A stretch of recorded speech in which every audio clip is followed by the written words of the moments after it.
Students, in today's class, we are going to continue the same topic, animal kingdom. So, in the last class, we have completed the criteria for the classification or basis of classification. So, in today's class, we are going to start with the classification of animals. Then, in the next video, we will continue the characters of each and every group of organisms. First of all, the animals are classified into two groups. One is non-chordates, another one is chordates. So, this classification or differentiation is based on the presence and absence of notochord. So, notochord is a rod-like structure present on the dorsal side or dorsal surface of embryonal development in many animals. Suppose this notochord is present, those animals are called the chordates. If the notochord is absent, and such animals are called the non-chordates. So, these non-chordates are further divided into phyla. So, these are the phyla which come under the non-chordates because these group of animals are not having the notochord. So, we will start with the Porifera, Coelenterata, Ctenophora, Platyhelminthes, Aschelminthes, Annelida, Arthropoda, Mollusca, Echinodermate and Hemichordates. They all come under the group non-chordates, means these organisms are not bearing notochord. So, there is another group called the chordates. Chordates are those which have the notochord. So, these chordates are again divided into three subphyla. They are Urochordata, Cephalochordata and Vertebrata. So, this classification is based on the presence of notochord and how it is and in what stage it is there in the life cycle. For example, if you take the Urochordata, here notochord is restricted only in the tail region of larval stage. So, it is present only in the tail and that too only in the larval stage. So, such organisms are grouped as a Urochordata. Example for Urochordata are Ascidia, Salpa and Doliola. And next one is Cephalochordata. So, here the notochord is extend from head to the tail and that notochord is persistent throughout the life of the organism. So, it is present from head to the tail and it is persistent throughout their life. So, example for cephalochordates are Branchiostomata. And these two groups of organisms are exclusively marine and they are called the protochordates. Another group is called the vertebrata. In vertebrates, the notochord is replaced with the vertebral column. So, notochord is replaced with the vertebral column. So, hence we call the vertebrates or the chordates. All the chordates are not vertebrate, but vertebrates are chordates because here the notochord is replaced with the vertebral column and such organisms are called only vertebrates. So, these vertebrates are further divided into two divisions and this classification is based on the presence and absence of jaw. So, the organisms which are without jaw or those which lacks the jaw are come under the group Agnatha and those which bears the jaws are come under the another group Gnathostomata. In Agnatha, there is only one class and that is Cyclostomata. Example for Cyclostomata are two organisms. One is Petromyzon, another one is Myxin. And Gnathostomata is further divided into two superclasses. One superclass is Physis, another superclass is Tetrapoda.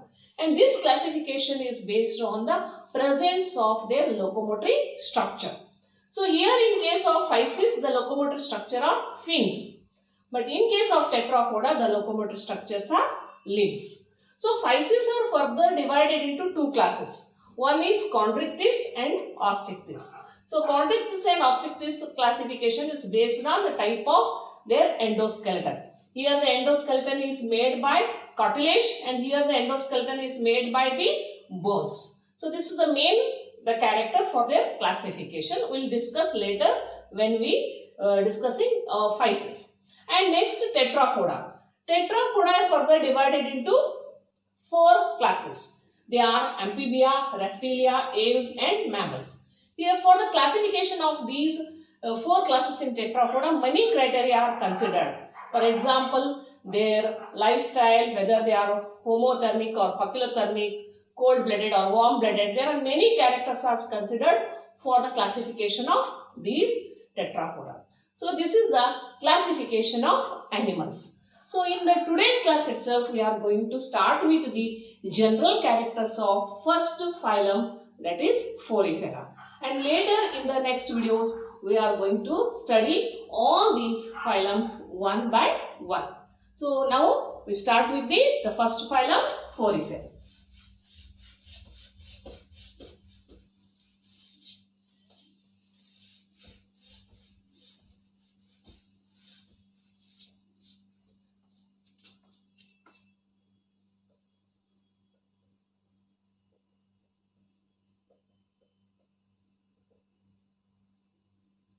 General characters of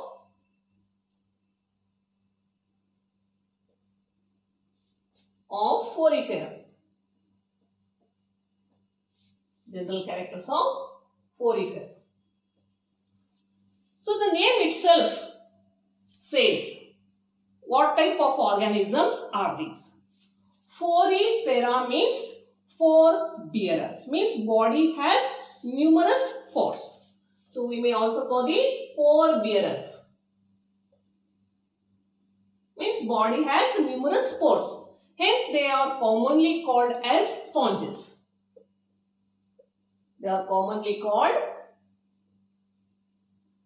as sponges because their body is sponge-like. These are exclusively marine water forms. Marine water forms. But Spongilla is the one Porifera which lives in fresh water, except Spongilla, because Spongilla is a freshwater form. So other Poriferans are marine water forms. The next character is the body is asymmetrical. These are asymmetrical organisms. What is asymmetrical we have discussed in the last class itself only, but then also I will repeat one more time. Asymmetrical means we may say the irregular shape of body. Means if there is a body is cut by passing a plane through the center of the organism's body, it doesn't give two identical halves. One half may be one type, another half may be another type. So such body shape is called the asymmetrical. So these sponges are asymmetrical. Next, the organisms are multicellular. They are multicellular and they express cellular level of body organization. Cellular level of body organization means there are many cells in their body, but these cells are not coordinated with each other. They are independently performing their own function. There is no interaction between one cell to another cell, and such arrangement is called the cellular level of body organization. And next, very distinct character of these sponges are they have a cavity in the center of their body. That cavity is called the spongiosum, or which is also called the canal system.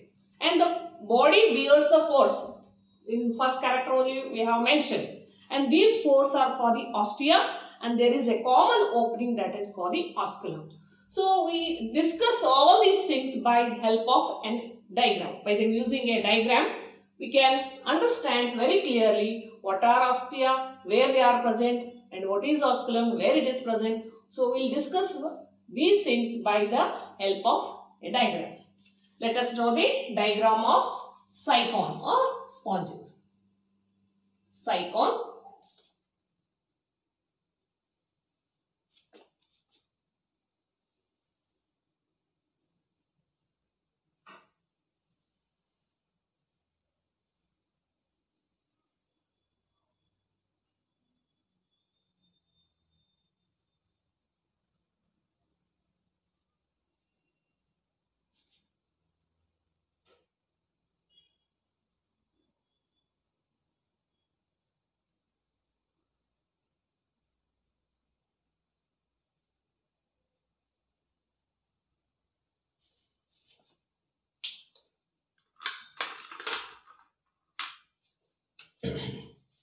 These gaps are called the pores, or they are called the ostia. The body has numerous pores, and those pores are called the ostia. Ostia are called the inlets because through these ostia only the water is entering inside the body of the organism along with oxygen and food content. And there is an opening. This opening is called the osculum. They have only one opening, and that is called the osculum. Osculum is also said to be outlet because the water which enters along with the food, after complete usage of that food, the waste materials are collected in this cavity, and all those waste material along with water, they are removed through this opening. Hence it is called the outlet. So this cavity is called the spongiocele. This is called the spongiocele, or we may also call the canal. We call the canal system because this is the major place where more or many physiological activities are taking place. This body layer has two types of cells. So now we can enlarge this structure, so then only we can understand the different types of cells present in this body layer. The enlarged structure of body layer.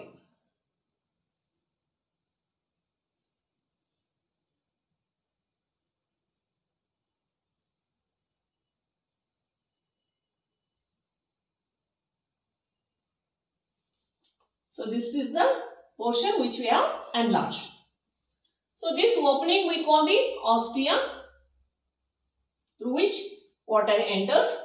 This is the outer layer of the body wall, and this is the inner layer. Outer wall layer is made by a flat cells, and these flat cells which form the outer layer of their body wall, they are called the pinacocytes. These cells are called the pinacocytes. And the layer which is formed by the pinacocytes is called the pinacoderm. It's called the pinacoderm. And inner layer which is towards the spongiocele, which face the spongiocele. This is the spongiocele. And this layer is lined by the collar cells. Collar cells means the structure is somewhat like this. This is called the collar, and there is a flagella. Such cells are lining the inner wall.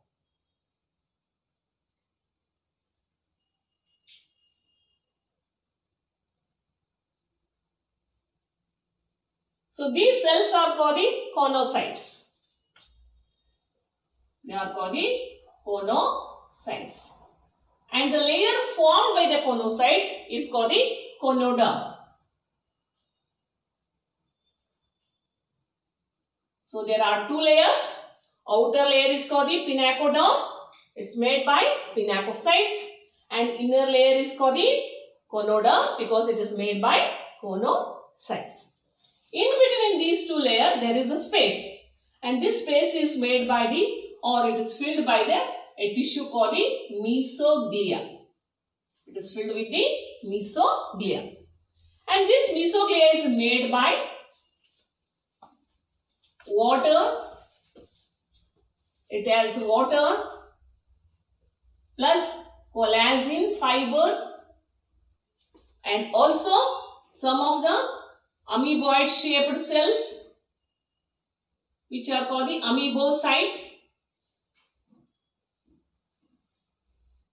So amoebocytes are also here, and even the endoskeleton structures are also present in the mesoglia. The endoskeleton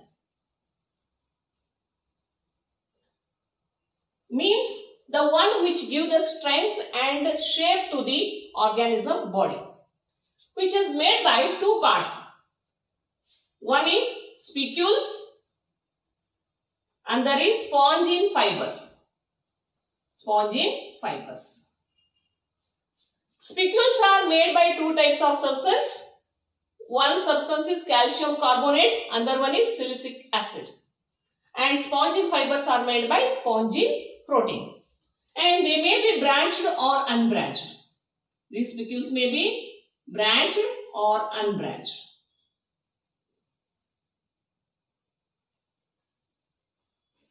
And they give the strength to the wall.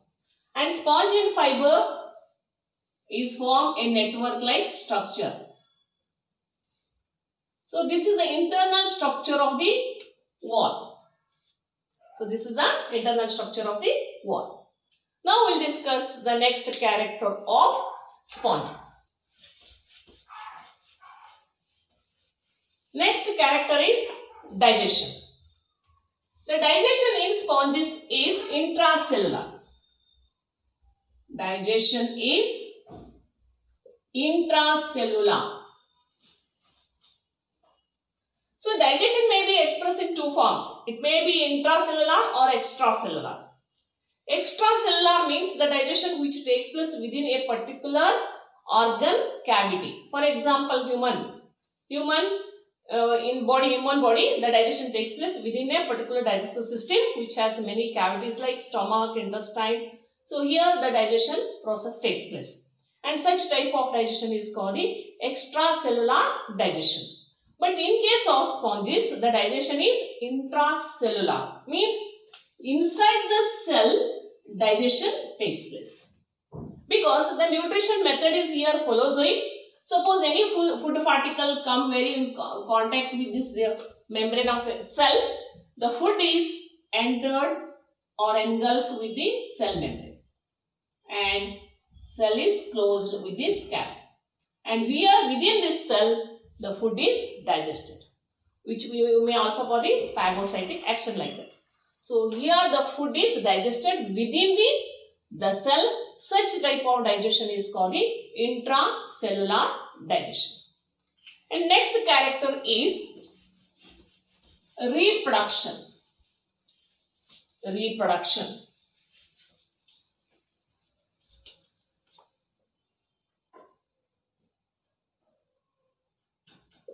In sponges, reproduction is two types. One is asexual